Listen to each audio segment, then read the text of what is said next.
श्रद्धेय मंदाताई गंधे सोबतच मोठ्या मॅडम मनोरमा मॅडम, त्याचसोबत संस्थेचे व कार्यक्रमाचे अध्यक्ष आदरणीय पुणकर सर आणि आदरणीय गीताली मॅडम, तसेच या सृष्टीतील सजीव निर्जीव जे जे काही म्हणून माझ्या जीवनात गुरु आले, त्या सर्वांच्या ठिकाणी मी अतिशय नम्रतेने माझा भाव प्रकट करते.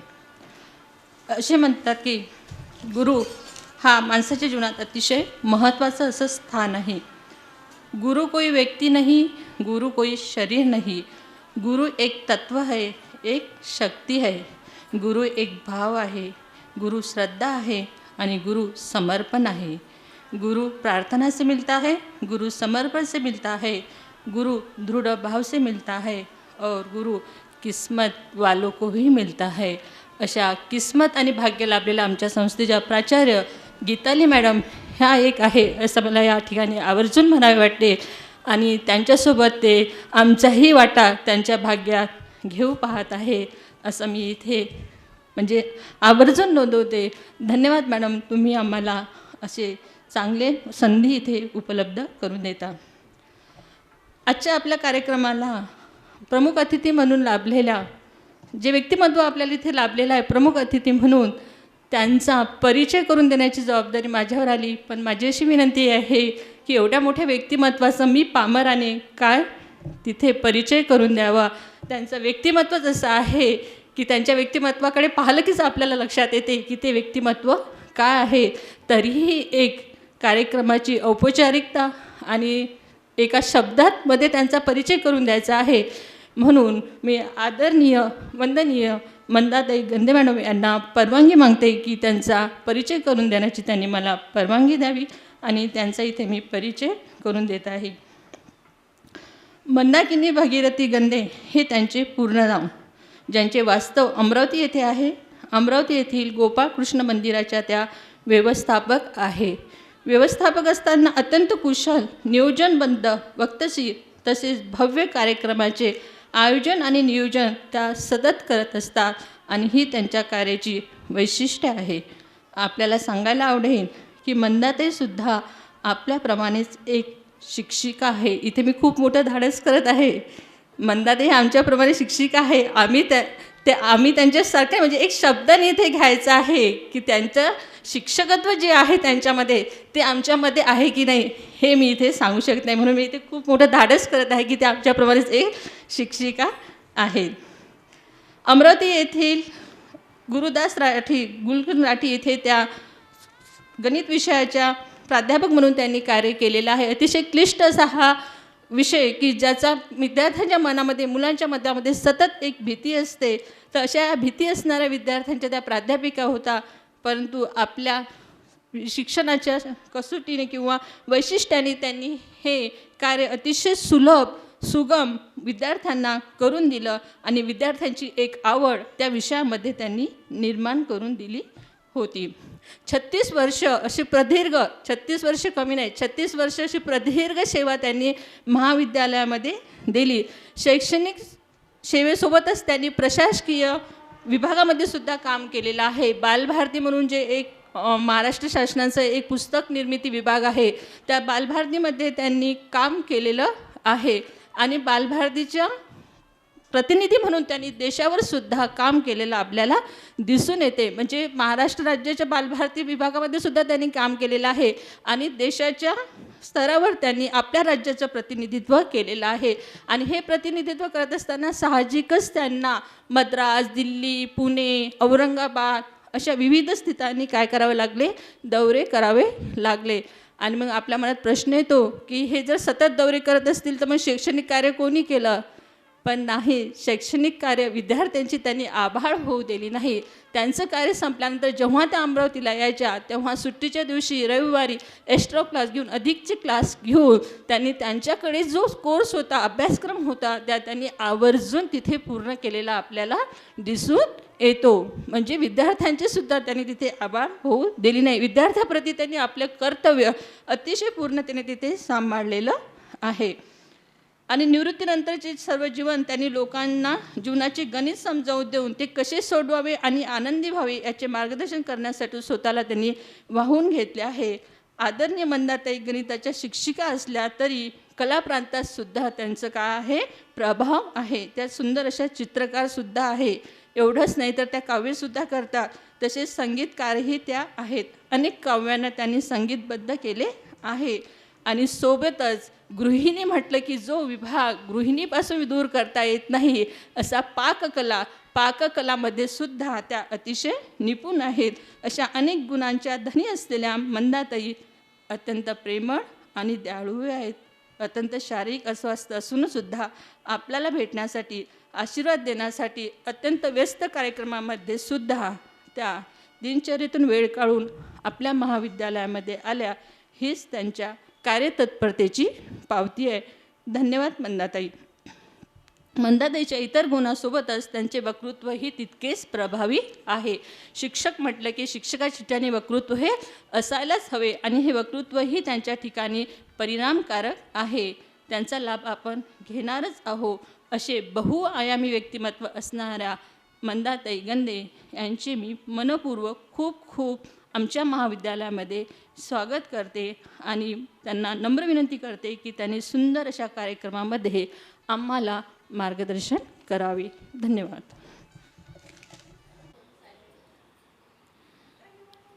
करू सुरू करायचं.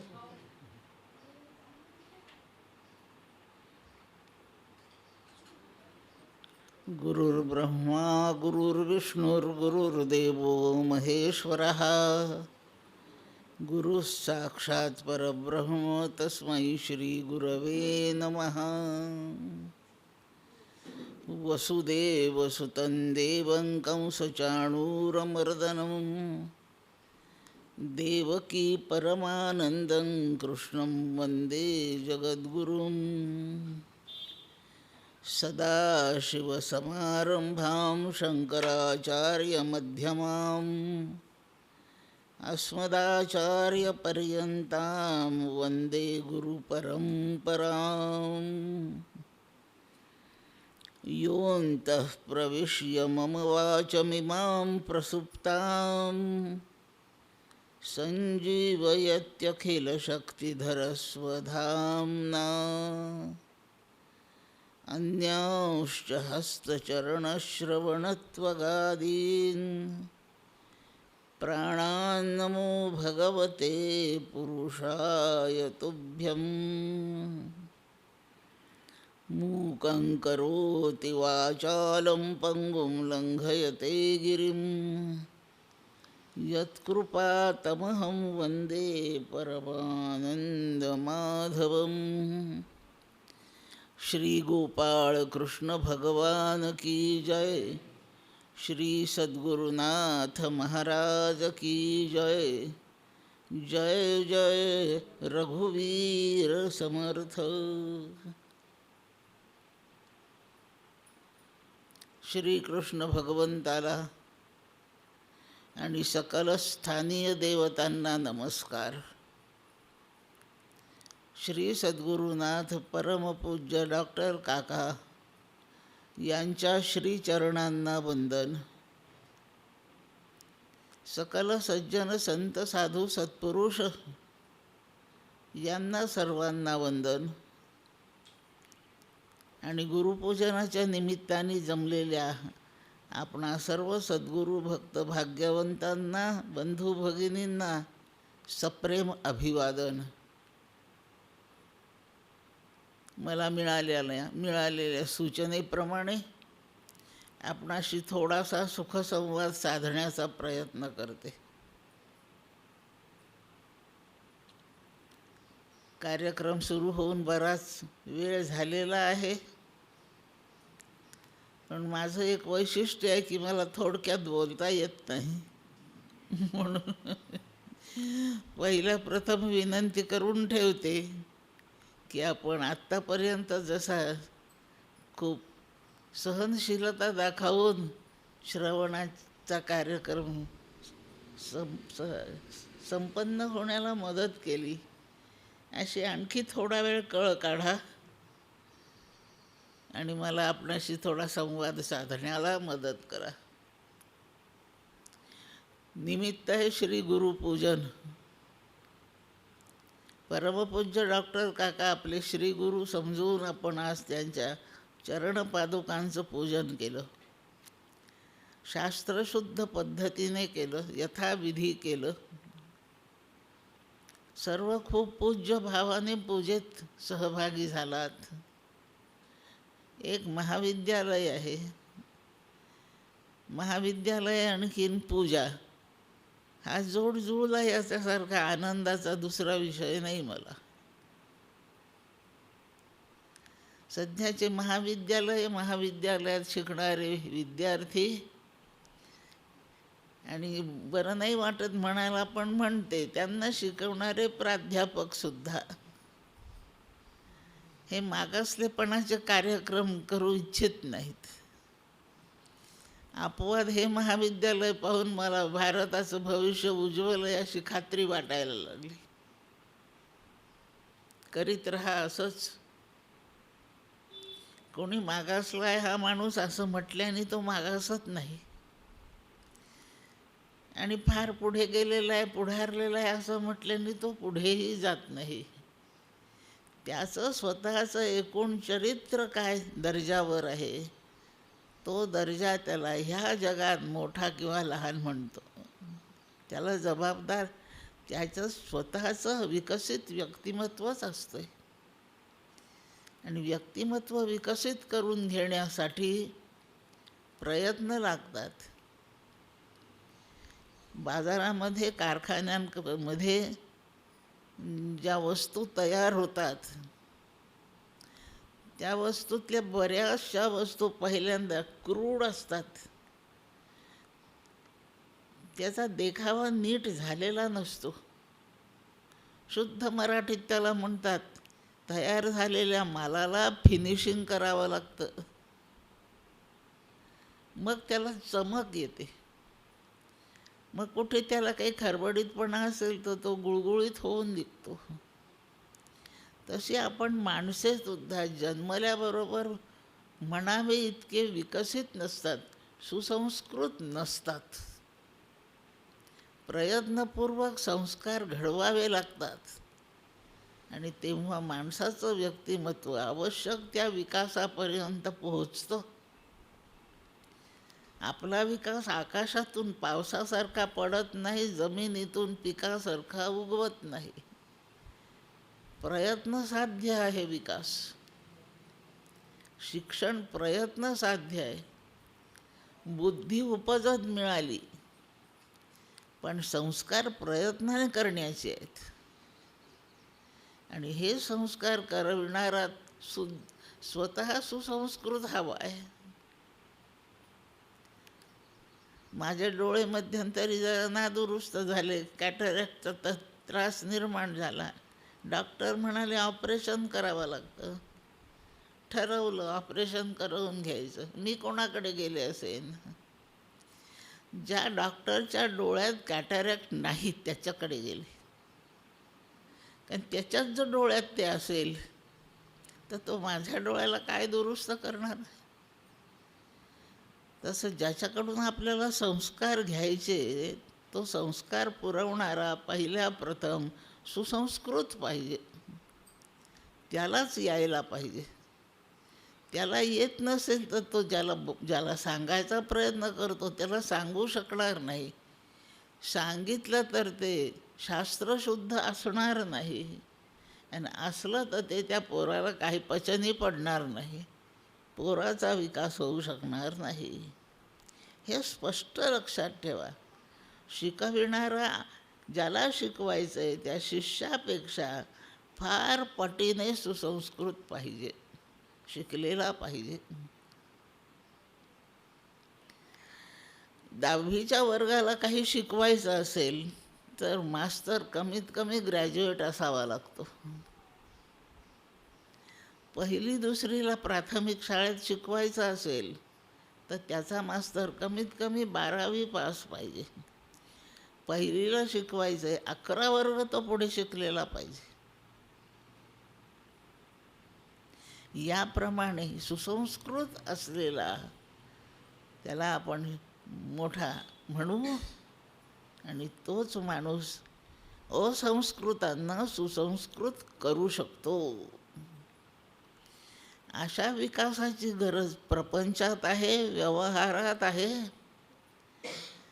आणि खऱ्या सुखाची व्यवस्था ज्या क्षेत्रात आहे त्या परमार्थ क्षेत्रातही तशीच गरज आहे.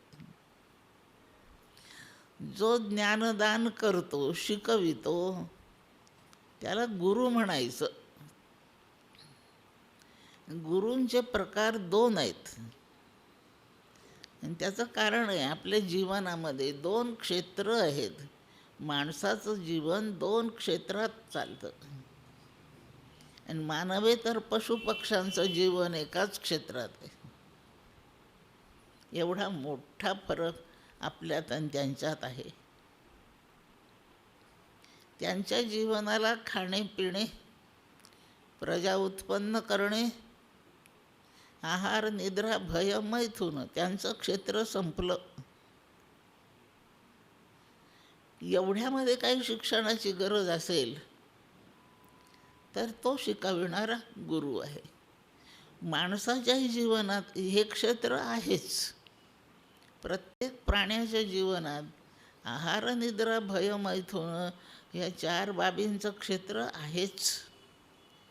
म्हणून या संदर्भामध्ये याला धरून असणाऱ्या सगळ्या व्यवहारामध्ये आपल्याला जे कोणी मार्गदर्शन करील त्याला गुरु म्हणायचं.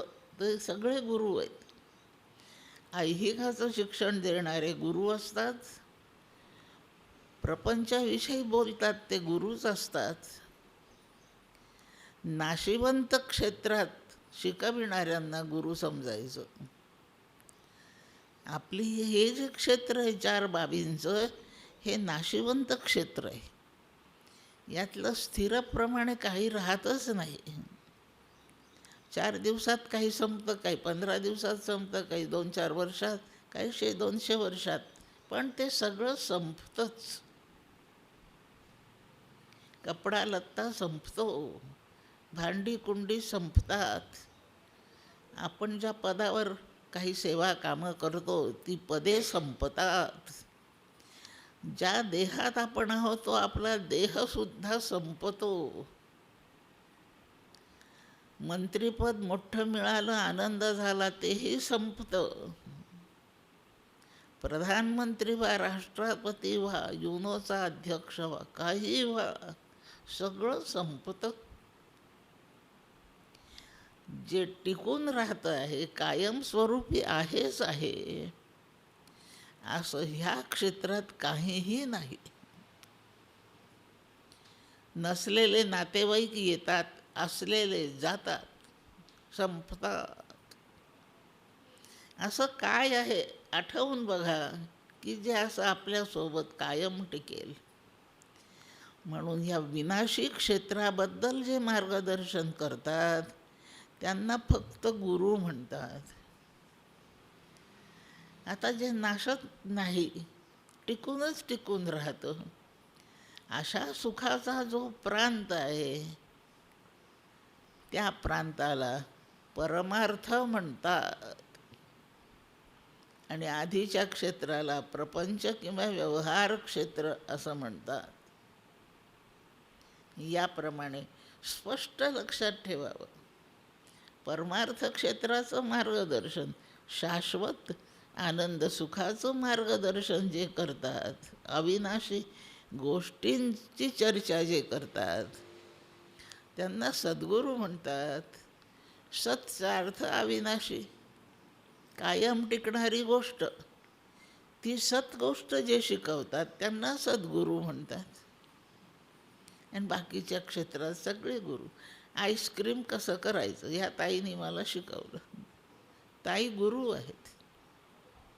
ह्या कॉलेजमध्ये मगाशी यायचं होतं, अंदाज या परिसरात आम्ही आलो, पण आता गल्लीत उजवीकडे वळू का डावीकडे वळू, रस्त्यावरच्या कोणाला तरी विचारलं महाविद्यालय कुठे आहे. त्यांनी सांगितलं जा असे 2-4 मीटर पुढे जा की बोर्डच दिसेल तुम्हाला.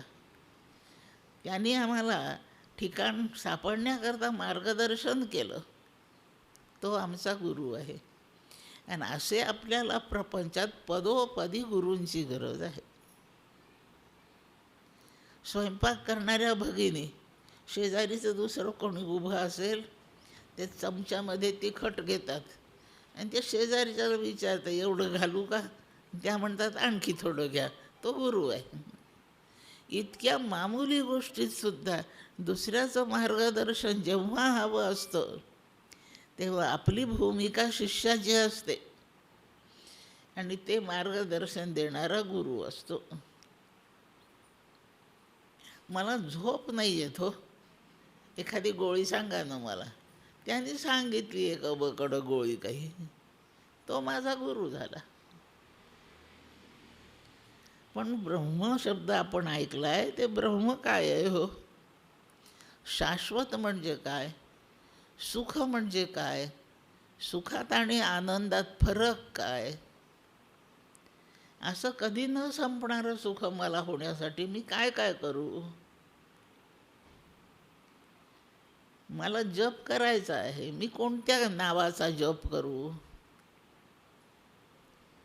मला छान मार्गदर्शन करेल, भगवद्गीता समजावून देईल असा कोण आहे? कोणाकडे जाऊ मी गीता शिकायला? ह्या शाश्वत गोष्टीचं शिक्षण आहे हे सगळं. याच्यातून न संपणारं सुख होतं, समाधान कायम टिकतं. आपल्याला लग्नामध्ये कोणी छान आहेर केला, इतकं बरं वाटतं. यांच्या घरच्या लग्नाला गेले, मस्त आहेर केला यांनी मला. सकाळी 7च वाजता लग्न होतं, पण मिळतो ना आहेर म्हणून मी 6च वाजता गेले. तिथून 12 वाजता दुसरीकडचं लग्न होतं. पहिल्या लग्नात खूप आहेर मिळाला, आता खूपच बरं वाटलं मला, काय विचारू नका. 12 वाजताच्या लग्नाला त्याच दिवशी दुपारी गेले. त्यांनी मला काहीच दिलं नाही. कसे माणसं आहेत यांना काहीच कळत नाही का? माझं समाधान 3-4 तासात भंगून गेलं. या व्यवहारात, या प्रपंचात आपल्या इच्छेप्रमाणे जर काही मिळालं तर लागलीच समाधान, आनंद. नाही मिळालं की लागलीचंच दुःख, वाईट वाटतं. ज्यांनी नाही दिलं ते माणसं लागलीच वाईट ठरतात. समाधान टिकाऊ परमार्थामध्ये. तुम्ही श्रीराम जय राम जय जय राम मंत्र जपा हो, असं कोणी सांगितलं, मी तो मंत्र जपते आणि मला खरोखरीच बरं वाटायला लागतं. तो सद्गुरू आहे माझा. माझं समाधान भंगत नाही. नाही अगदी नियमाने रोजच्या रोज त्याच वेळेला होत, वेळ बदलूनही जाते, एखाद दिवस चुकतो, पण समाधान चुकत नाही, लक्षात ठेवा. भगवद्गीता इतकी 700 श्लोक आहे.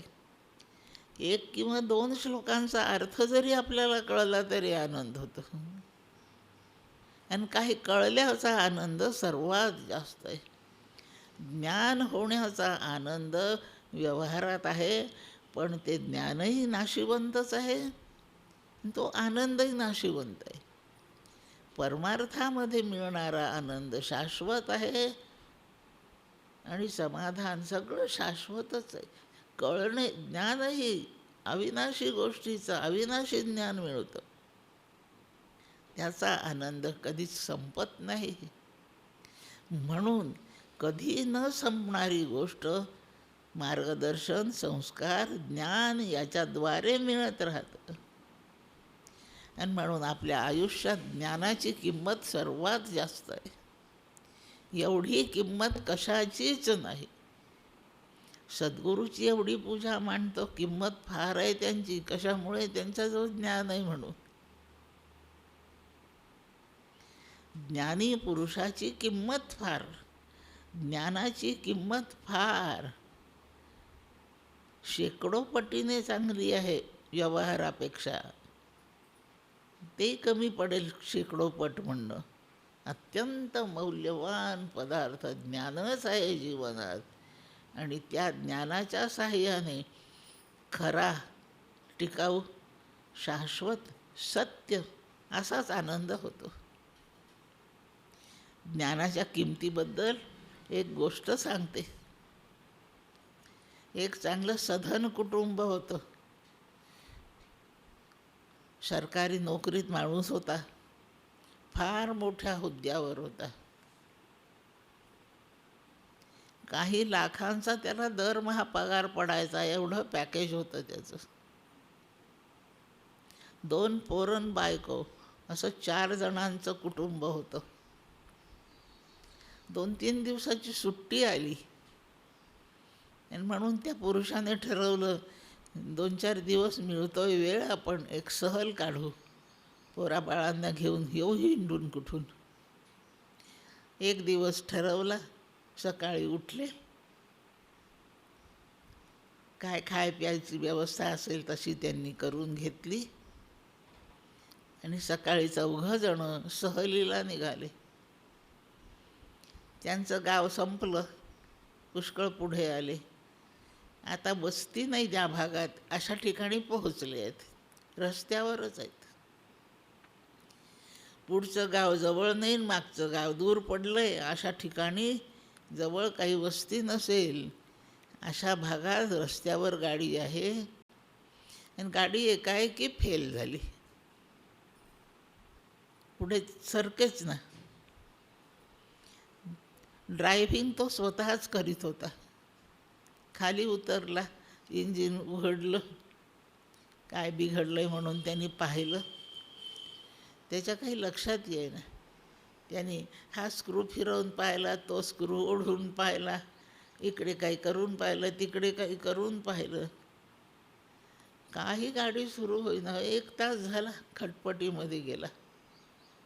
तेव्हा बायको म्हणते, अहो तुम्हाला नाही ते जमायचं, तुम्ही पटकन समोरून येणाऱ्या वाहनाने शहरात जा आणि एक मेकॅनिक घेऊन या, तो देईल गाडी दुरुस्ती करून. आपण सहलीला निघालो का रस्त्यात उभं राहायला निघालो? तो म्हणाला ठीक आहे. एका बाजूने एक आली गाडी. त्यांनी हातबीत दाखवला, माझी गाडी फेल झाली, मेकॅनिक आणायला मला जायचं आहे, तर मला पुढच्या शहरात घेऊन चला. ठीक आहे. सहानुभूती असणारी जगात माणसं पुष्कळ आहेत. गेला. एक मेकॅनिक शोधला, त्याला दुसऱ्या वाहनातून घेऊन आला. स्वतःची गाडी जिथे बिघडून पडली तिथे आला, पोहोचला. सगळ्यांना आनंद झाला की आता थोड्या वेळात आपली गाडी चालेल. तो मेकॅनिक विचारतो, काय झालं गाडीला? तो साहेब म्हणतो, मला कळलं असतं तर तुला कशाला आणलं असतं. तुम्हीच पहा आता काय बिघडलंय ते ठरवा. तुम्ही काय केलं? मी पुष्कळचे स्क्रू फिरवून पाहिले, उलटे फिरवले, सरळ फिरवले. जेवढं काही मला कळत होतं तेवढं सगळं करून पाहिलं. गाडी चालू नाही झाली. 1 तास होऊन गेला. सरका बाजूला, आता मी पाहतो. गाडी उघडलेलीच होती. मेकॅनिकने त्या इंजिनमध्ये पाहिलं, हात कशाला लावला नाही. डोळ्याने असं नजर फिरवून सगळं इंजिन आतल्या बाजूने त्यांनी पाहून घेतलं. थोडासा जवळ सरकला इंजिनच्या आणि त्यांनी 2च बोटं वापरले आणि 1 स्क्रू फिरवला. साहेब बसा गाडीत, पहा चालवून. साहेब गाडीत बसला आणि गाडी सुरू झाली. जाऊन 2-4 किलोमीटर, खात्री करू नक्की सुरू झाली आहे म्हणून. हिंडून आला 2-4 किलोमीटर, काही त्रास नाही आहे, छान सुरू झाली आहे गाडी. ठीक आहे, तुम्ही आता किती दूर जाऊ शकता, काय धोका नाही. साहेब विचारतो त्या मेकॅनिकला, किती पैसे द्यायचे? आणि तो मेकॅनिक म्हणतो, मला 100 रुपये द्या. साहेब म्हणतो, तू एकच स्क्रू फिरवला, त्याचे 100 रुपये द्यायचे का? तो मेकॅनिक काय म्हणतो खूप छान लक्षात ठेवा. तो जगाचा गुरु झाला. तो मेकॅनिक शिकवतोय, साहेब एक स्क्रू फिरवण्याचे 100 रुपये नाहीत, एक स्क्रू फिरवण्याचा 1च रुपया आहे. आणि कोणता स्क्रू फिरवायचा हे ठरवण्याचे 99 रुपये आहेत. नुसत्या कर्माची किंमत 1च रुपया आहे. तिथे ज्ञानाची किंमत किती पट आहे करा कल्पना. आपलं जीवन किमतीने मोठं करायचं असेल, ह्या नुसत्या हातापायांच्या खटपटीने ते मोठं होणार नाही.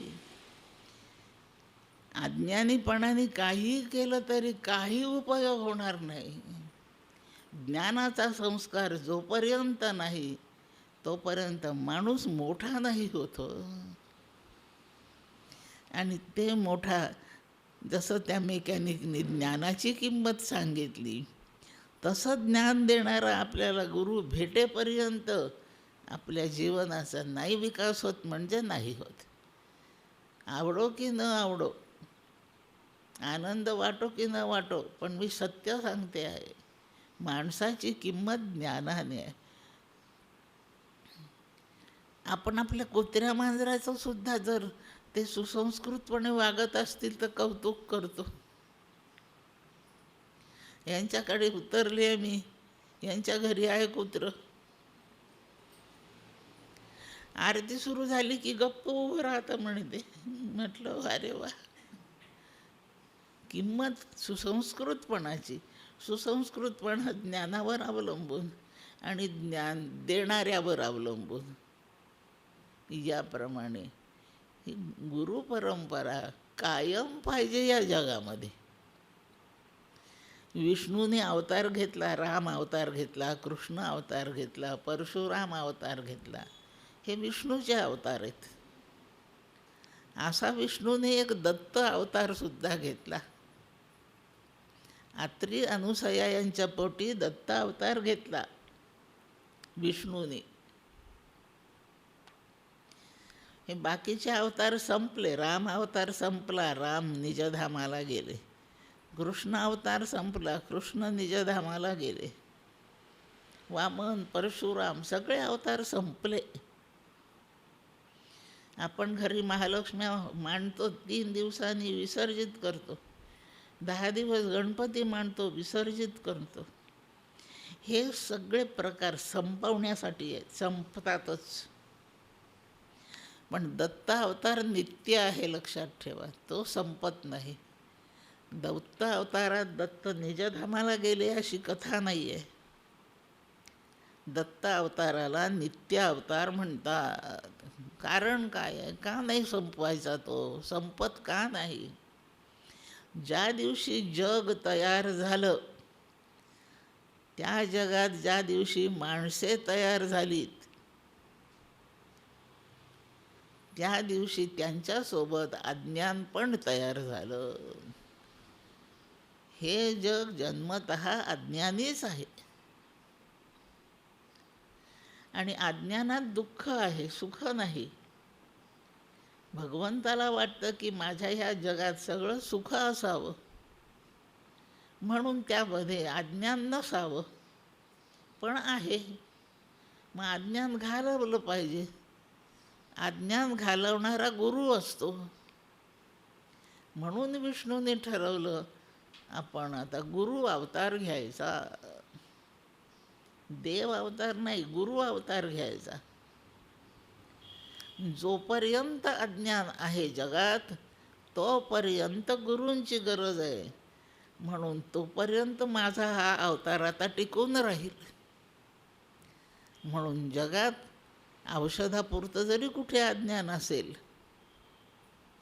तरी तेवढं घालवायला गुरु राहणारच. म्हणून दत्ताचा अवतार संपत नाही, तो नित्य अवतार आहे. अज्ञान घालवल्याशिवाय दुःख नाही.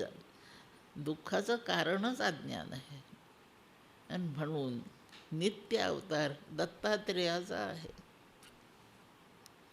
गुरु प्रपंचविषयक मार्गदर्शन करतात, सद्गुरू शाश्वताबद्दल, परमार्थाबद्दल मार्गदर्शन करतात. सद्गुरूंना गुरु म्हटलं तर चालतं, कारण काम गुरुचंच आहे ते. पण गुरुला सद्गुरू म्हणून नाही चालत, कोणालाही सद्गुरू नाही म्हणायचं. त्याचा अविनाशी वस्तूशी संबंध जर नसेल तर ते सद्गुरू होतच नाहीत, ते साधे गुरु आहेत. ज्ञानेश्वर महाराजांनी कोणता ग्रंथ लिहिला, सांगितलं कोणीतरी ज्ञानेश्वरी, ते गुरुच आहेत, त्यांना सद्गुरू नाही म्हणतात. पण डॉक्टर काकांना विचारा, ज्ञानेश्वरी कोणी लिहिली हो? ते म्हणतील ज्ञानदेवांनी. तर ते गुरुही आहेत आणि सद्गुरू पण आहेत. सद्गुरू पदावर आत्ता ते विराजमान आहेत, कारण परमार्थ शिकवत आहेत. गुरु आणि सद्गुरू यांच्यातला जो थोडा फरक आहे, सद्गुरूंना गुरु म्हणा, काका आमचे गुरु आहे म्हणा, काही बिघडत नाही. पण नुसतं आईस्क्रीम जो करतो त्याला सद्गुरू नका म्हणू. पालकाची भाजी कशी करायची शिकवलं कोणी, त्याला सद्गुरू नाही म्हणता येत. याप्रमाणे एवढा फरक लक्षात ठेवू आपण. आता माझा मुख्य विषय सुरू करते या प्रस्तावनेसह. आपण म्हणाल प्रस्तावनाच झाली, आता मुख्य किती राहिलं अजून. नाही, प्रस्तावना जर छान समजली असेल तर मुख्य विषय थोडक्यात समजूनच जाईल. काही नाही मोठा आपली मी कसोटी घेणार नाही, आपल्या श्रवणशक्तीची मी कसोटी नाही घेत. ज्ञानेश्वर महाराजांची एक ओवी आधारासाठी निवडते आणि त्याविषयी थोडंसं चिंतन मांडते. नेहमी चिंतन करावं, कारण आपल्याला चिंतनाची कधी सवयच लावली नाही आपण. फक्त चिंतेची सवय आहे आपल्याला, सतत चिंता. हे इतकं दूर आहे हो कॉलेज त्या वस्तीपासून, आणि इथे यायचं एवढ्या कल्पनेनेच खूप चिंता सुरू झाली. रिक्षावाला तितका नेईल का, रिक्षावाल्याला ते माहीत आहे का, किती पैसे घेईल. माझ्या पाकिटामध्ये तर 10च रुपये आहे, 10 रुपयात कोणी रिक्षावाला नेईल का. मला एकटीला ते बिलकुल माहीत नाही, किती जणांना विचारू, प्रत्येक चौकात चौकशा कराव्या लागतील. यांना म्हटलं तुम्हाला माहीत आहे का कॉलेज? हो म्हणाल्या. म्हटलं मग माझ्यासोबत चालतं का? मला हे असं कॉलेज विलेजात जायला काही आवडत नाही, मी नाही. चिंता आणखी वाढली. यांना विचारलं नाही म्हणतात, दुसऱ्याला विचारलं तर तो नाहीच म्हणेल. मग आता वेळेवर त्या कॉलेजमध्ये मी कशी पोहोचेन? त्यांनाच फोन करते आणि विचारते, मला सोबतीला कोणी सांगा. फोन काढला, पाहिला तर तो डिस्चार्ज झालेला होता. आता कोणाच्या जवळचा फोन घेऊन करू? प्रत्येक पावलोपावली चिंता. देवदर्शनाला जायचं की व्याख्यानाला जायचं, श्रोता म्हणून जायचं की वक्ता म्हणून जायचं, चिंतेनेच ग्रस्त आहे. याची 12वीची परीक्षा, याची 10वीची परीक्षा. दोघंही पोरं म्हणतात आई तू आमच्या बरोबर चल. एक आई 2 पोरांच्या बरोबर एकाच वेळी आता कशी जायची? माझ्याजवळ उपाय आहे त्याला, एक झेरॉक्स काढायची, एकाला झेरॉक्स द्यायची. चिंताच. ह्या प्रपंचात चिंतेशिवाय आपल्याला सवयच नाही. चिंतन केलं म्हणजे चिंता जाते. चिंतन शाश्वतच गोष्टीचं विचार करणे, शाश्वत गोष्टीचा. आणि अशाश्वत गोष्टीशी आपल्या अंतःकरणाला जोडून ठेवणे म्हणजे चिंता. एकच कार्यक्रम आहे चिंतेत आणि चिंतनात, विषयात फरक आहे. कार्यक्रम एकच आहे, हा मानस कार्यक्रम. नाशिवंताचा संबंध असेल तर चिंता, आणि तोच कार्यक्रम भगवंताशी जोडलेला असेल तर ते चिंतन नेहमी सुख देतं, चिंता नेहमी तकलीफ देते. चिंता प्रपंचाशी जोडलेली आहे, चिंतन परमार्थाशी जोडलं आहे.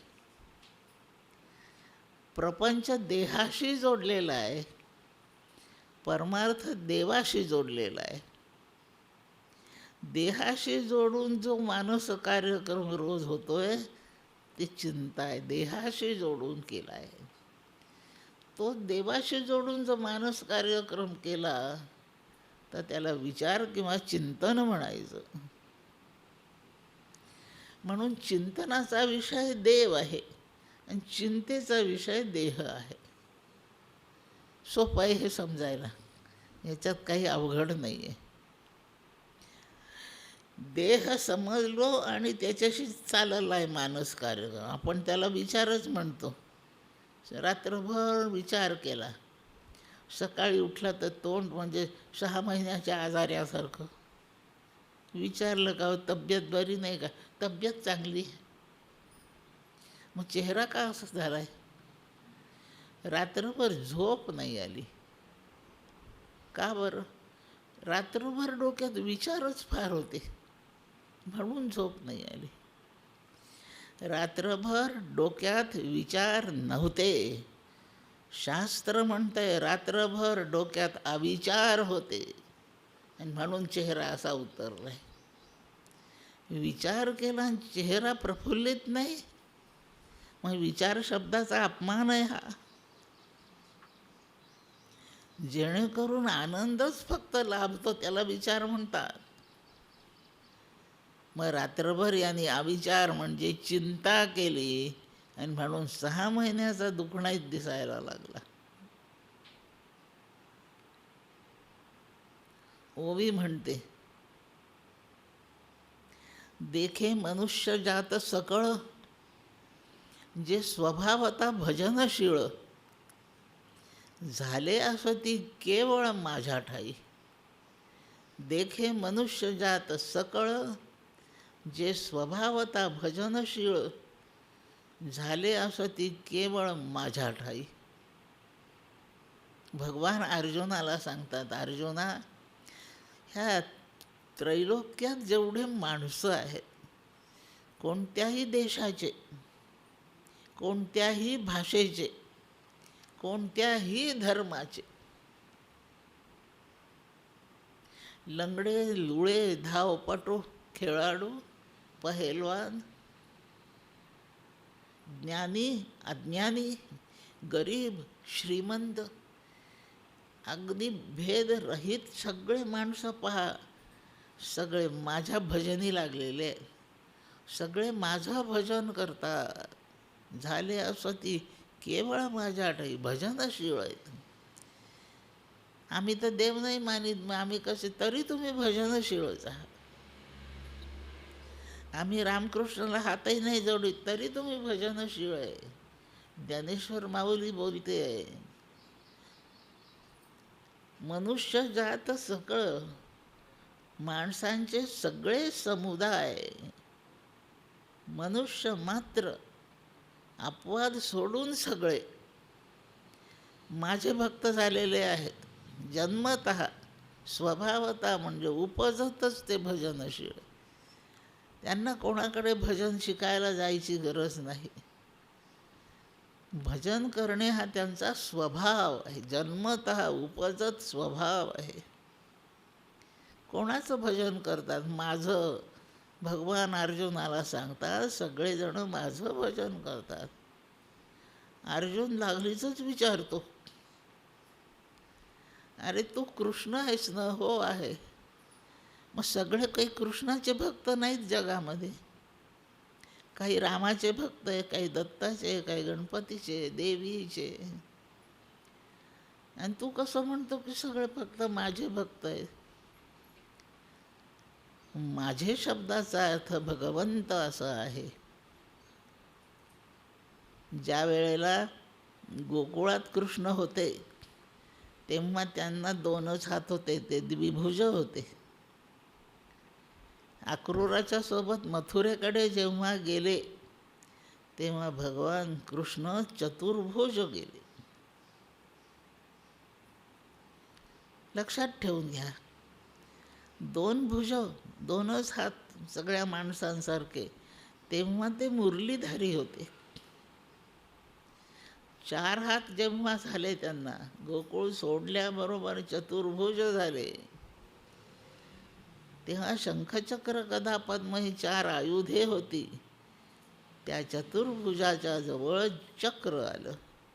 आधी 2 हात होते गोकुळ वृंदावनात, त्यावेळी मुरलीधारी होते. आणि चतुर्भुज जो आहे तो मानवी रूपाचा नाही, त्याला भगवंत म्हणतात. भगवद्गीतेमध्ये गीता सांगताना चतुर्भुज भगवानाने सांगितली आहे. म्हणून भगवद्गीतेमध्ये भगवान उवाच असं आहे, श्रीकृष्ण उवाच असं नाही. ज्यांनी गीता वाचली त्यांनी पहा. संजय उवाच, धृतराष्ट्र उवाच, अर्जुन उवाच, श्री भगवान उवाच. आपल्याला वाटतं कृष्णाने गीता सांगितली, हरकत नाही, म्हणायला काही बिघडत नाही, पण त्याचं रूप चतुर्भुज भगवंत असं आहे. भगवानाने गीता सांगितली. म्हणून झाले असं, ते केवळ माझ्यात आहे, ते केवळ माझे भक्त आहेत, म्हणजे भगवंताचे भक्त आहेत. त्यांना रामकृष्णाचे भक्त म्हणून संकोच नाही करायचा. रामकृष्ण ज्याची रूपे आहेत तो भगवान, त्या भगवानाचे आपण सगळेजण भक्त आहोत. जगातले इत्थंभूत सगळे, एकही अपवाद नाही. आणि केवळ माझे भक्त आहेत, दुसऱ्या कोणाचेच ते भक्त नाहीत, ते फक्त माझे भक्त आहेत. म्हणजे ईश्वराचे भक्त आहेत. भगवंत म्हणजे ईश्वर. 6 ऐश्वर्य ज्याच्याजवळ आहे त्याला भगवंत म्हणतात, असा ईश्वर आहे. आणि म्हणून हे सगळे ईश्वराचे भक्त आहेत. सगळे जग ईश्वराचं भक्त आहे. काही लोक निरीश्वरवादी आहे, ते देव मानितच नाही. देवाचं असणं मान्य न मानण्यावर नाही, कोणाच्या मानण्यावर जे अवलंबून असतं ते नसतंच. सर्वांची ज्याची मान्यता बाधित आहे तेच असतं, असा भगवंत. श्री भगवान त्याला म्हणतात. त्याचे आपण सगळेजण भक्त आहोत. नाही न वाटत आपण त्याचे भक्त आहे म्हणून. नाही वाटत याचं कारण आपलं ज्ञान खरं आहे असं नाही, आपल्याला चुकीची माहिती आहे. खरी माहिती आली की इथला प्रत्येक श्रोता नक्की म्हणेल की मी देवाचा भक्तच आहे. भक्ती मला काही आवडत नाही, ते बावळाटांचं काम आहे असं आत्ता म्हणता तुम्ही. पण हे प्रवचन झाल्यावर तुम्ही नक्की म्हणाल की हे सगळे बावळटसुद्धा भक्तच आहेत भगवंताचे. सगळे भगवंताचे भक्तच आहे, अपवाद नाही या भक्ताचा. सगळे भक्त आहेत. कसे आहेत तेवढंच विवेचन करायचं आहे. त्याच्या आधी एक गोष्ट सांगते. लोकमान्य टिळक नाव ऐकलंय, ते मोठे पुढारी होते. स्वातंत्र्याच्या चळवळीत त्यांचा फार मोठा भाग आहे. अत्यंत विद्वान, फार हुशार, आणि परंपरेप्रमाणे ते राहायचे. भोजन करताना ते रेशमी वस्त्र, पितांबरासारखं वस्त्र नेसूनच जेवायचे. हॉस्टेलमध्ये राहत होते पुण्याला शिकण्याच्या काळात. मेसमध्ये जेवायला जायचं तर पितांबर नेसूनच जायचं. बाकीचे हसायचे, तुम्ही हसा किंवा काही करा, अरे पण मेसमध्ये जेवतो, काय सोहळं नेसतो बावळटा. तुम्ही मला बावळट म्हटल्याने मी बावळट ठरणार नाही, तुम्ही मला विद्वान म्हटल्याने मी विद्वानही ठरणार नाही. तुम्हाला काय म्हणायचं तुम्ही म्हणा, मला काय वागायचं ते वागतो. अरे पण मेसमधला स्वयंपाक कोणी केला, इथे वाढतो कोण आहे, तुझ्या शेजारी जेवतो कोण आहे, त्याच्याशी मला काय करायचं आहे? माझ्या ताटात अन्न आलं की त्या अन्नाचा मालक फक्त मी आहे. आणि म्हणून ताटातल्या अन्नावर मी काय ते संस्कार करून घेईल माझ्यापुरते. जगाचं जाऊ दे काय होईल ते.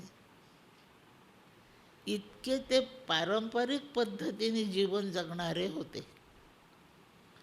त्यांचे मित्र फार सुधारक. त्यांचं नाव गोपाळराव आगरकर. प्रसिद्ध मित्रजोडी. गोपाळराव आगरकर तसेच विद्वान, तेही राजकारणामध्ये. गोपाळराव आगरकर नास्तिक, अश्रद्धाळू, देवबिव आपण काही मानित नाही. हा वेडेपणा, बावळटपणा मला काही जमत नाही. जे बावळट असतात ते देव मानत बसतात. तेव्हा लोकमान्य टिळकांनी ही ओवी त्यांना सांगितली. आणि गोपाळा, तू सुद्धा भक्तच आहेस रे. हट, हे भक्त बिक्त हा वेडेपणा माझ्याजवळ बोलत नको जाऊ. मी एक दिवस सिद्ध करून देईल की तू भक्त आहेस, तू देव मानतो. बोलणं संपून गेलं. काही दिवस गेले. लोकमान्य टिळकांच्या घरी त्या पुढाऱ्यांची सभा भरायची होती. दिवस ठरला. त्या सभेला गोपाळराव येणारच होते. गोपाळराव यायचे. विचार केला, आजचा दिवसभर आहे ह्या गोपाळाला शिकवायला. सभा माडीवरच्या हॉलमध्ये होती. जिना चढून जायचं. काही पायऱ्या झाल्यानंतर एक लँडिंग होतं त्या जिन्यामध्ये. गोपाळराव येण्याच्या पूर्वी लोकमान्यांनी तिथे एक चौरंग मांडला त्या लँडिंगमध्ये. त्याच्यावर काही ठेवलं बिवलं काही नाही. फुलं वाहिले, हळद कुंकू वाहिलं, निरांजन लावून ठेवलं, उदबत्ती लावून ठेवली. जे जे लोक यायचे सभेसाठी त्यांना वाटायचं आज यांच्याकडे काहीतरी पूजा आहे, घराच्या बाहेर करण्याची पूजा असेल म्हणून इथे मांडली आहे. पहिल्या प्रथम गोपाळराव आले. त्यांना ती पूजा मांडलेली दिसली. गोपाळरावने 2 पायऱ्या अलीकडे चपला काढून ठेवल्या. तिथे हात जोडले. लोकमान्य खोलीत आत बसले. अशा जागी बसले की त्यांना येणारा दिसत होता, पण येणाऱ्याला ते दिसत नव्हते. गोपाळरावांनी चपला काढून हात जोडल्याबरोबर लोकमान्याने आतून टाळ्या वाजवल्या. जितमया, मी जिंकलो. हे हात गेले. काय जिंकला रे तू बाळा? बाळ गंगाधर टिळक. काय तू काय जिंकला रे बाळा? जिंकलो. देव मानित नसलेला आणि भक्ती करीत नसलेला तू इथे कशा पायी चपला काढल्या मागे, हात कशासाठी जोडले? नाही, तुला बरं वाटावं म्हणून कसंही असो हात जोडले ना. आणि तिथे देवही नाही ठेवलेला मी, नुसते फुलं मांडून ठेवलेत. तरी तू तिथे देव आहे ह्या भावनेने जोडे मागे काढलेत आणि हात जोडले. स्वभावता भजनशीळ. तोंडाने स्वतःला नास्तिक म्हणा, अश्रद्धावान म्हणा, तो मुळामध्ये खोलामध्ये भक्तच आहे. स्वभावता म्हणजे जन्मतः, शिक्षण घेऊन नाही भक्त होत. भजनशीळ झाले असं ती केवळ माझ्या ठाई म्हणजे भगवंताच्या भक्त झाले आहेत. मग भगवंताचे भक्त आहेत. अवतारांचे भक्त म्हणण्याला मागे पुढे पहा, पण भगवंताचे भक्त सगळेच आहेत. भगवंताचं स्वरूप तैत्य उपनिषदात सांगितलं आहे. सत्यम ज्ञानम अनंतम ब्रह्म. शाश्वत वस्तू, देवाचं जे अविनाशी स्वरूप आहे त्याचं नाव ब्रह्म असं आहे. आणि म्हणून आपण भगवंताचे म्हणजे ब्रह्माचे भक्त आहोत सगळेजण. भक्त ब्रह्माचे आहेत. त्यालाच परमात्मा म्हणतात. तो जगाचे कामं पाहायला उतरतो तेव्हा त्या भूमिकेत त्याला ईश्वर किंवा भगवंत म्हणतात. मूळ स्वरूप ब्रह्मच, कामापरत्वे नाव बदललं, भगवंत किंवा ईश्वर झालं. आणि जो ईश्वर, त्या ईश्वराची कामे दोन आहेत. जगाचा संबंध आल्याबरोबर ब्रह्माला पण ईश्वर म्हणून जग निर्माण करण्याचा संबंध आला की त्याला ईश्वरच म्हणतात. ईश्वराचे दोन कामं आहेत म्हणून ईश्वर दोन प्रकारे आपल्याला परिचित आहे. पहिला, जगाची उत्पत्ती करतो, काही काळ टिकवतो म्हणजे स्थिती सांभाळतो, यथासमय नाश करतो, प्रलय करतो. उत्पत्ती, स्थिती, लय. आणि जोपर्यंत जग आहे तोपर्यंत याच्यात एक शिस्त पाहिजे असते. याच वेळी जन्मायचं, याच वेळी मरायचं, मधल्या काळात असं वागायचं. आणि म्हणून ह्या जगात गोंधळ नाही आहे. एवढ्या तारे, चांदण्या, ग्रह, गोल सगळे आकाशात फिरतायत, पण अजूनपर्यंत वार्ता नाही इतिहासात आणि पुराणात की दोन ग्रहांची टक्कर झाली, आदळले एकमेकावर, अपघात झाला. नाही. पाऊस म्हणजे पाण्याच्याच रूपाने पडतो. सूर्यचंद्र उगवतात. सूर्य नोकरीवर ठेवलेला देव आहे, ईश्वराचा तो नोकर आहे. तापण्याचं काम करायची ड्युटी आहे त्याला. आणि अशी ड्युटी त्याला दिली आहे की एकही दिवस त्याला कॅज्युअल लीव घ्यायची परवानगी नाही आहे. त्याचं पोट दुखो, डोकं दुखो, त्याने रोज ठराविक वेळी बाहेर यायचं, तापायचं, ठराविक वेळ झाली की आपल्या घरी जायचं. भीषास्माद वातः पवते भीषो देती सूर्य. याच्या धाकाने, ईश्वराच्या धाकाने वारा वाहतो. आपल्या इच्छेने वारा नाही वाहत. खूप गरमी झाली, कसं आहे, थोडासाही वारा सुटत, तुझ्या इच्छेने नाही सुटणं, त्याच्या इच्छेने. आपल्या इच्छेने नाही सकाळी 4 वाजता सूर्य उगवणार, त्याच्या इच्छेने. सूर्योदयाची वेळ ठरवली आहे, ती चुकून चालत नाही. 3 लाल सह्या झाल्या म्हणजे मग एक कॅज्युअल मानली जाते, असं बिसं काही नाही. No casual. वेळ चुकवून चालत नाही. आज रेल्वेची लाईन उखडली होती म्हणून गाडी 5 तास लेट, असं काही नाही. काय धाक आहे, तो ईश्वर आहे. म्हणून ही सगळी शिस्त चालण्यासाठी तो वैकुंठात कुठे नसतो बसत. तो जिथे शिस्त सांभाळायची आहे त्या प्रजेतच तो शिरतो. तत्सृष्ट्वा तदनुप्राविशत. हे जग निर्माण केलं आणि शिस्त सांभाळण्यासाठी ह्या जगातच शिरला. आपल्याजवळ खूप शिस्त आहे. मला ओला हरभरा फार आवडतो. आता हरभरा निघेल तेव्हा ओल्या हरभऱ्याचे ते झाडं घेऊन हे विक्रेते रस्त्याने हिंडतात. त्यांच्या त्या ढकलगाडीवर इतका मोठा हरभरा. ते हरभऱ्याची गाडी रस्त्याच्या काठाला उभा ठेवतो, तो कुठेतरी चहा प्यायला, तंबाखू खायला जातो. गाडीवर पहारेकरी कोणी नसतो. मी तिथून चालले, कोणीच तर नाही गाडीचा मालक. म्हणून त्यातले 2 झाडं मी घेत नाही उपटून. त्यातले मी उपशीत नाही, म्हणजे तुम्ही कोणीच नाही उपसून घेत. ती त्याची गाडी आहे, तो त्याचा माल आहे. आपण का नाही ते त्याचे काढून घेत 2-4 झाडं? आपल्यात तो शिरलेला आहे. तो प्रेरणा करतोय, घेऊ नकोस. तो शिकवतोय, शिकवून ठेवलं आहे. मा गृधः कस्यचित् धनम्. दुसऱ्याच्या धनदौलतीवर डोळा ठेवू नको.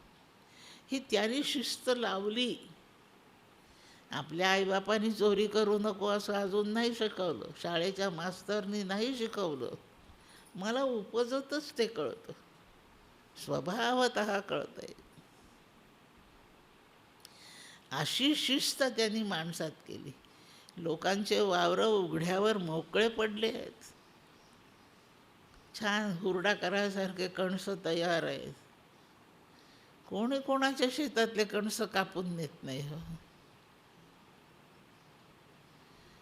त्यांनी लावलेल्या शिस्तीमुळे आपण प्रजा चांगले वागतो. उत्पत्ती करतो, काही काळ सांभाळायचंय जग त्याला. तेवढ्या सांभाळण्याच्या काळात जे का जगात गोंधळ होऊ नये म्हणून त्यांनी शिस्त लावून ठेवली, स्वभावात शिस्त घालून ठेवली. शिकण्याची गरज नाही, स्वभावतःच उपजत. आणि ह्या शिस्तीचा परिणाम जग चांगलं चाललंय. शिस्तीसाठी बाहेरून नाही तो करीत, याच्यात शिरतो. आणि असं प्रशासन आहे, आपण जर धर्म सोडून त्यांनी लावलेली शिस्त मोडून वागलो आणि ते पुरेसे गुन्हे आपले झाले की तो आपल्याला धडे पण शिकवायला कमी करीत नाही.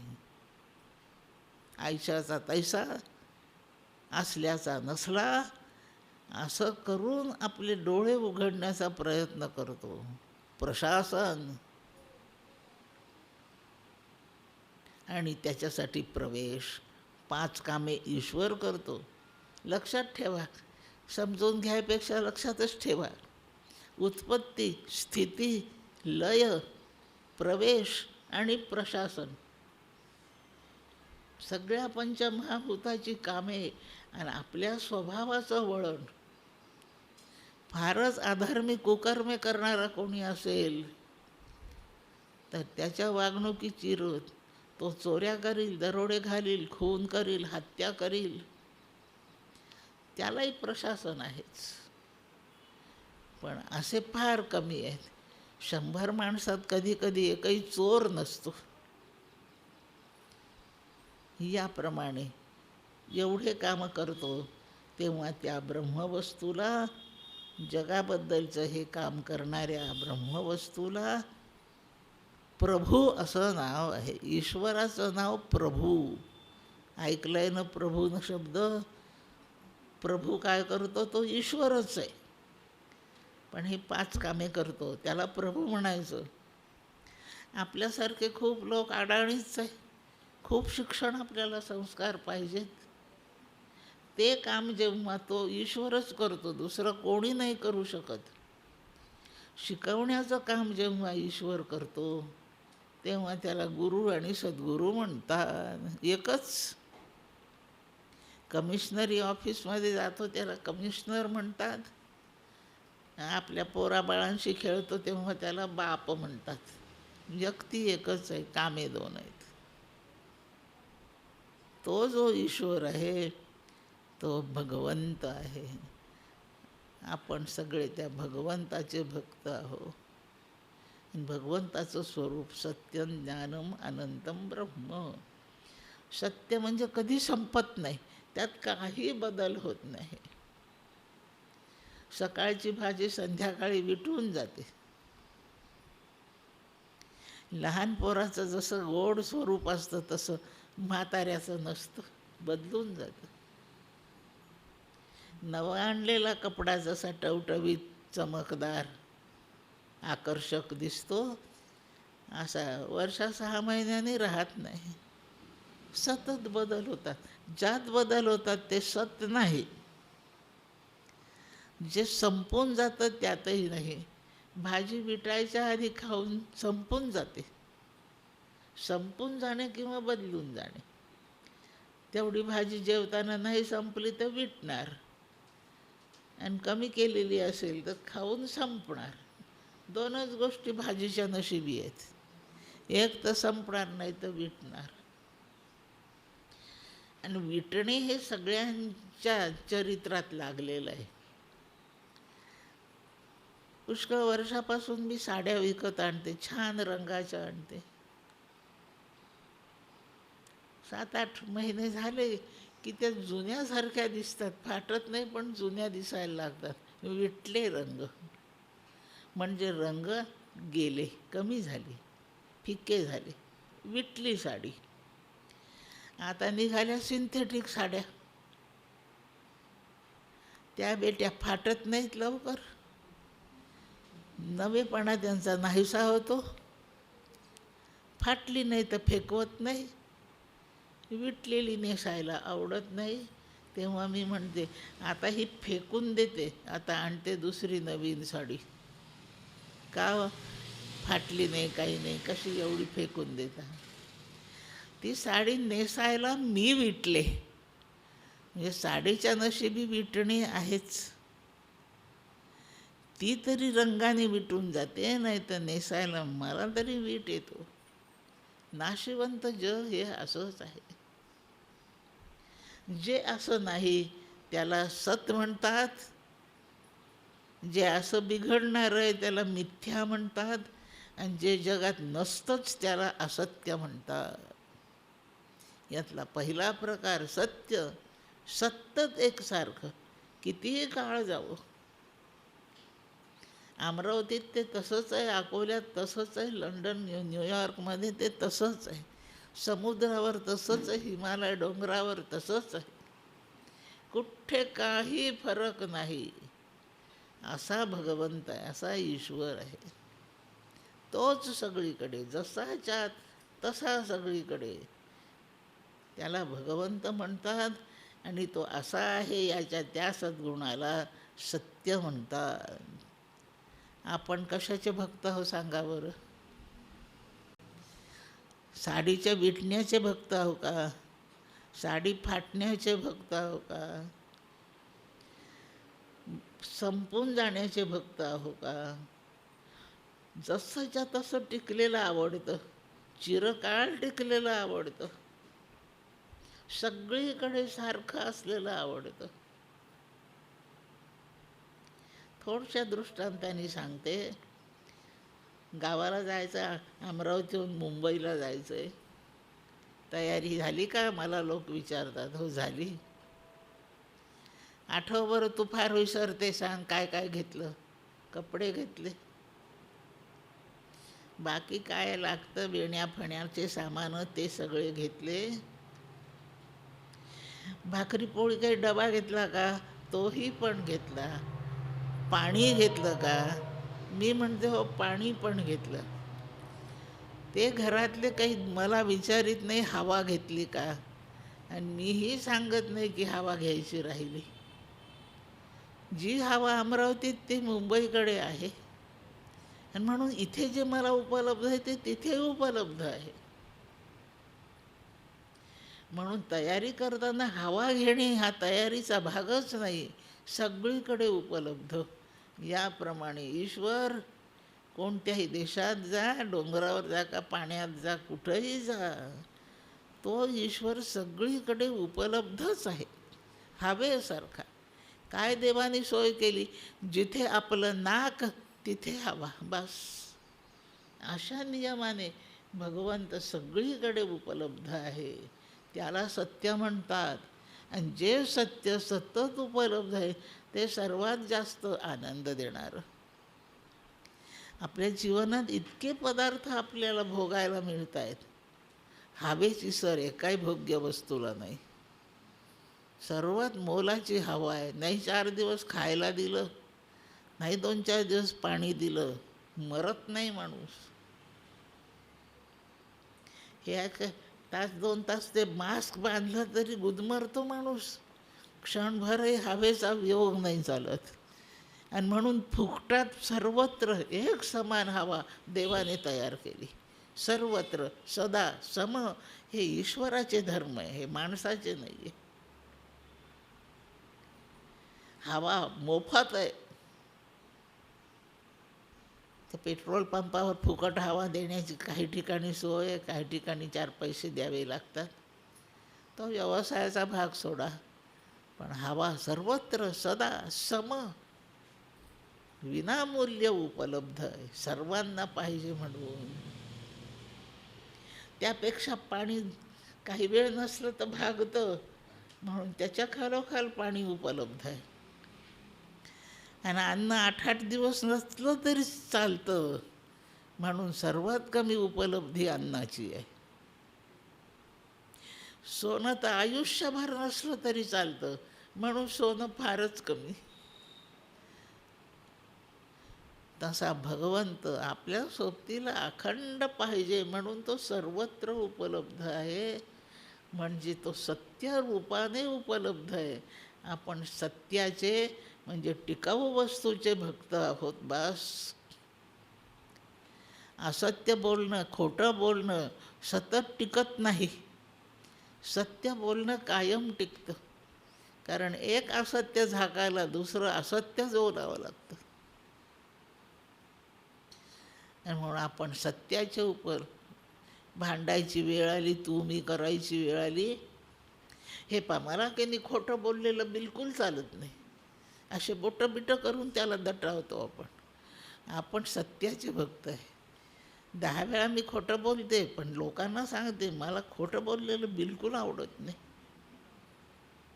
सत्याचे भक्त, ईश्वराचे, देवाचे, भगवंताचे माझ्या ठाई भक्त झाले, कारण माझ्या सत्य लक्षणाचे सगळे भक्त आहेत. सत्य अविनाशी, जसंच्या तसं अखंड. सत्यम ज्ञानम, आपण ज्ञानाचे भक्त आहोत. मामूली गोष्टीची सुद्धा यथार्थ माहिती आपल्याला हवी वाटते. आता त्या कोपऱ्यात कोण बसलं आहे, मला इथून नाकडोळे काही नाही ओळखू नाही येते, म्हणून त्या ताई आहेत का माई आहे मी नाही सांगू शकत. पण प्रवचनभर माझं लक्ष आहे त्या कोपऱ्यातल्या त्या भगिनी ताई आहेत का माई आहेत, एवढं कळण्यासाठी धडपड आहे माझ्या मनात सुरू. आता इतके चेहरे, काही नावं माहीत नाही. माहीत पाहिजे मला एवढे सगळे नावं गावं, म्हणून मी दुसऱ्यांदा आले की हे पहिले चेहरे लक्षात ठेवून येईन. साध्या व्यक्तीचं नावसुद्धा माहीत नसलं तर. यांनी जेवायला बोलावलं, गेले जेवायला. आता एवढ्या मंदाताई येतात, जे भाज्या केल्या होत्या, एक पातळ भाजी केली होती, पालेभाजी. सगळे पदार्थ 17 पदार्थ होते, सगळे ओळखले मी काय काय आहे. एक भाजी ओळखू नाही आली कशाची. जेवणभर लक्ष त्या भाजी, कशाची भाजी याच्यामध्ये. न राहावून शेवटी विचारलं का होती पातळ भाजी, कोणत्या पाल्याची होती. आणि मग त्यांनी सांगितलं हो काय साधी पालकाची भाजी. आणि मग मला बरं वाटलं. तेव्हा जेवण पचायला सुरुवात झाली. तोपर्यंत मी बेचैन होते. साधी गोष्ट आहे, कळत नाही तोपर्यंत कमीच असतं सुखामध्ये. आणि नसती ते भाजीचं नाव कळालं तरी काय बिघडत होतं, पण नाही कळालं पाहिजे मला. ते दोघंजणं बोलत आहेत तिथे, कदाचित माझ्याबद्दलच बोलत आहेत का. त्यातला एक माझ्या ओळखीचा आहे. त्यांचं बोलणं संपलं, माझं प्रवचन संपलं की त्याला विचारते तुम्ही कोणाबद्दल बोलत होता.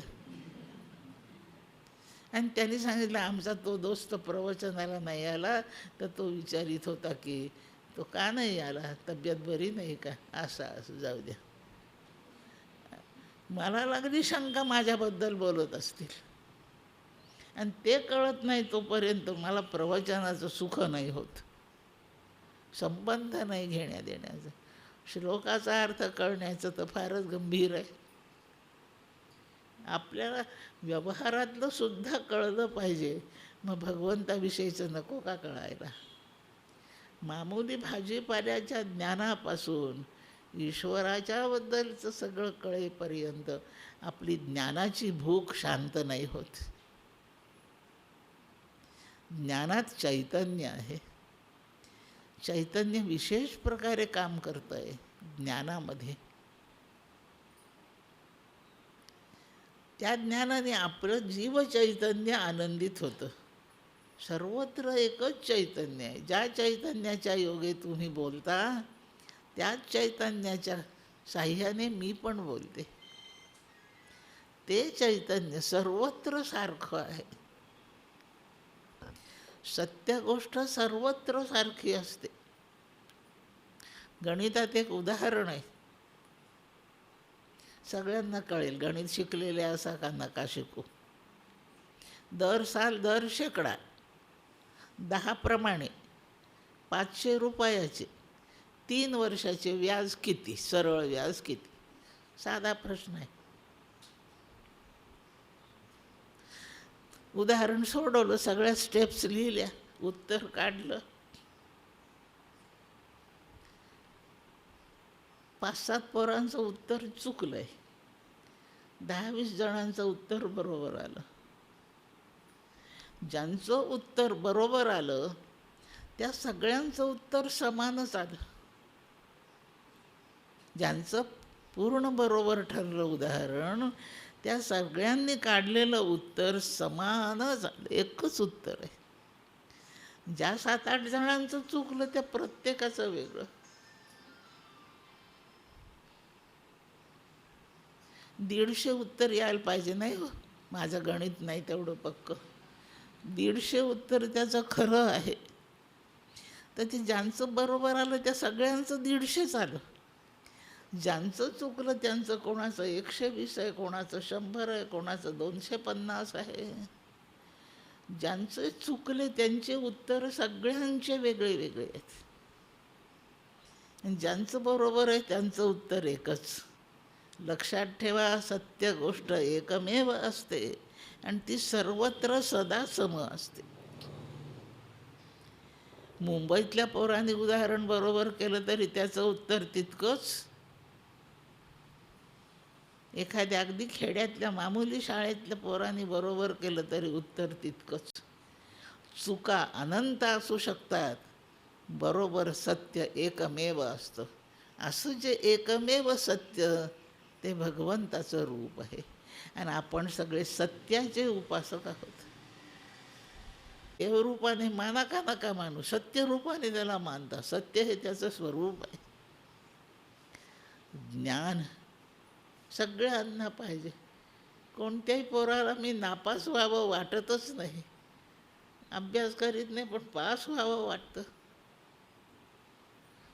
उत्तर बरोबर यावं. माझं जमत नसेल तर पुढच्या पोराच्या पेपरवर मी पाहते तिरपे डोळे करून, पण माझं उत्तर बरोबर आलं पाहिजे. याप्रमाणे सत्याचे, ज्ञानाचे आणि आनंदाचे. आता सरळ प्रश्न विचारते, कोणाकोणाला मरावा वाटतं आत्ता सांगा बरं. एकही हात नाही का वर? का हात नाहीत तुम्हाला? हात का नाही वर करीत? बरं, मी मरावा नाही वाटत, तो मरावा कोणाकोणाला वाटतं? असंही पण नाही वाटत.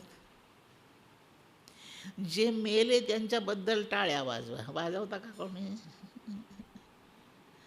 विनाश ही संकल्पना दुःखदायी आहे आणि ती कोणालाच नको आहे. सतत आनंदच पाहिजे. आपण सगळे आनंदाचे भक्त आहोत. सत्यम ज्ञानम अनंतम ब्रह्म सच्चिदानंद.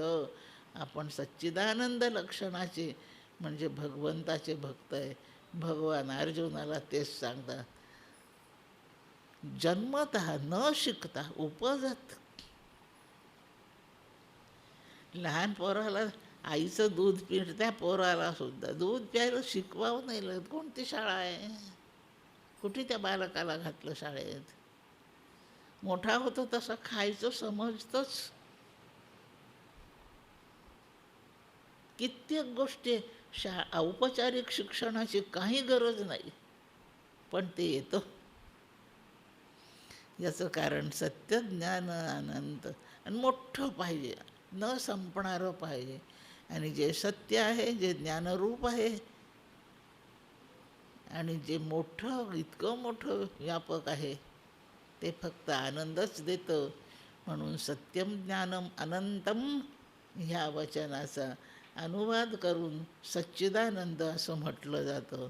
असा हा ईश्वर मूळ स्वभावाने ब्रह्म असंच आहे ते. आणि आनंदासाठी या सत्य पाहिजे आणि अविनाशी पाहिजे. ते सत्यच अविनाशी असतं आणि ज्ञानरूप पाहिजे. म्हणजे त्या 2 ठिकाणी आनंद असतोच. आनंदासाठी 5 मिनिट घेते आणखीन. आनंदासाठी कोणत्या वस्तूंची गरज नाही हे आणखीन लक्षात ठेवून घेऊ. अशाच प्रकारचं वस्त्र पाहिजे, काही गरज नाही. असेच मोगऱ्याचे फुलं आणून त्याचा हारपणा पाहिजे, काही गरज नाही. लाडूच पाहिजेत मला, काही गरज नाही. तो माझा मित्र मला भेटलाच पाहिजे, अजिबात गरज नाही. दृष्टांत, आपल्याला जागेपणी यातलं सगळं पाहिजे. गोडच गोड लाडू केले, काहीतरी खारं पाहिजे ना सोबत, म्हणजे बरं वाटतं. तिखटच फार झालं, खूप बेताचं झालं आहे सगळं. ही चिकित्सा जागेपणी असते हो. साडीचा हिरवा रंग चांगला दिसतो जागेपणी. आता गाढ झोप लागली, त्या गाढ झोपेत हिरव्या रंगाची साडी हवी आहे का? रव्याचे लाडू पाहिजेत का? मित्र भेटायला पाहिजे का? कुठे सत्कार होतोय, लोक टाळ्या वाजवतात, असं काही पाहिजे का? त्यांच्या घरी पोरगा नाही, आता जन्माला पाहिजे का? काय पाहिजे गाढ झोपेत? एकही विषय नको. आणि गाढ झोपेत जो आनंद आहे तो जागेपणी नसतोच. मोगऱ्याच्या फुलाचा हार खूपच छान आणला. तुमच्या घरचे आहेत का फुलं? हो. फक्त थोडा लहान झाला, आखूड झाला, गेला. एवढे चांगले आवडीचे फुलं लावलेत तुमच्या कामाला, पण आखूड झाला, खोडी काढल्या. जरा जास्तच लांब झाला ना, बसलं म्हणजे मांडी खाली दबतोय तो. तो लांब नको, आखूड नको. झोपेत यातलं काहीच नको, जागेपणीच्या खोडी आहेत या सगळ्या. सुखाची हानी जागेपणी होते, कारण ठराविक विषय ठराविक प्रकारातच आपल्याला उपलब्ध पाहिजे, तर जागेपणी सुख वाटतं. जेव्हा एखाद्या विषयाच्या संगतीने सुख होतं तेव्हा त्याला सुखच म्हणतात. पण अशा विषयांच्या शिवाय जेव्हा सुख होतं, जसं सुषुप्तीमध्ये, त्याला आनंद म्हणतात. निर्विषय सुखाला आनंद म्हणतात. आणि म्हणून खूपही पेढे बर्फी मांडून ठेवले ताटं पुढे, खूप कपड्याच्या थप्प्या लावल्या, सत्काराचे हार तुरे खूप आणून ठेवले. हे सगळं तुम्हाला देत होता, हे आवडतं ना? हो, खूपच आवडतं. तुम्हालाच द्यायला आणलं आहे सगळं. फक्त एकच अट आहे, तुम्ही 1 आठवडा झोपू नका. ज्या मला प्रवचन चालू असताना, मी बोलत असताना झोप येते, तुम्ही 7 दिवस झोपू नका म्हणता. मी म्हणते ह्या सगळ्या वस्तू तुमच्या तुम्हाला लख लाभ, एकही मला नको, मला फक्त 10 मिनिट झोप घेऊ द्या. विषयांनी होणाऱ्या सुखापेक्षा गाढ झोपेमधलं सुख हे फारच उत्कृष्ट आहे. त्याची किंमत 99. सगळ्यांचे डोळे उघडले. मग जागेपणी सुषुप्तीतल्या सुखासारखं सुख व्हायचं वाटत असेल तर विषयांची ओढच कमी केली पाहिजे. याला वैराग्य म्हणतात. म्हणून विरक्त साधू सत्पुरुष सदा सुखीच असतात, म्हणजे आनंदी असतात. आणि आपण नेहमी सुखासाठी, आनंदासाठी असे भुकेलेलेच राहतो. विषयांच्या इच्छा कमी कराव्यात, जेणेकरून सुखी व्हावं. म्हणजे सुषुप्तीत जे परमसुख होतं त्याचा जागृतीत आनंद घेता येईल. पर त्याची आठवण करू. त्या आठवणीने आपण पूजन केलं. गुरूंच्याबद्दल श्रद्धा ज्या दिवशी चित्तात येईल आणि ती श्रद्धा जर टिकून राहत असेल तर तो प्रत्येक दिवस गुरुपौर्णिमाच असतो. ज्याप्रमाणे पौर्णिमेचा चंद्र पूर्ण, आपण गुरुपूजन जेव्हा करू तेव्हा त्यांची कृपा पूर्ण आणि आपलं सुखही पूर्ण. म्हणून तो प्रत्येकच दिवस आपल्या जीवनात गुरुपौर्णिमा ठरावा. कॉलेज परिवाराने हे एवढं मांडला. पूजनाचा सोहळा सोहळाही छान झाला, देखणा सोहळा झाला. त्याबद्दल मला आनंद होतो, तो व्यक्त करते.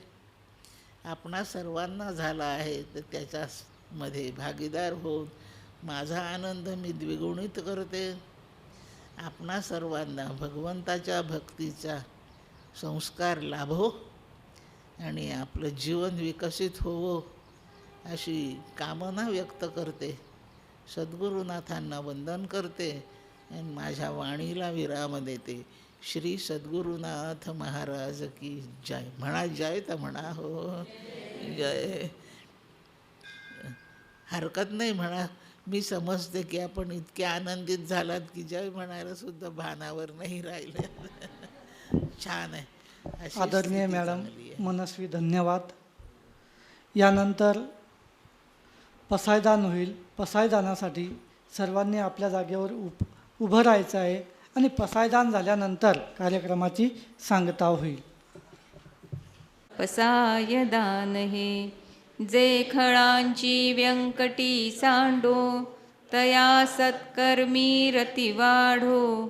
भूता परस्परे जडो, मैत्र जीवांचे दुरितांचे तिमिर जाओ.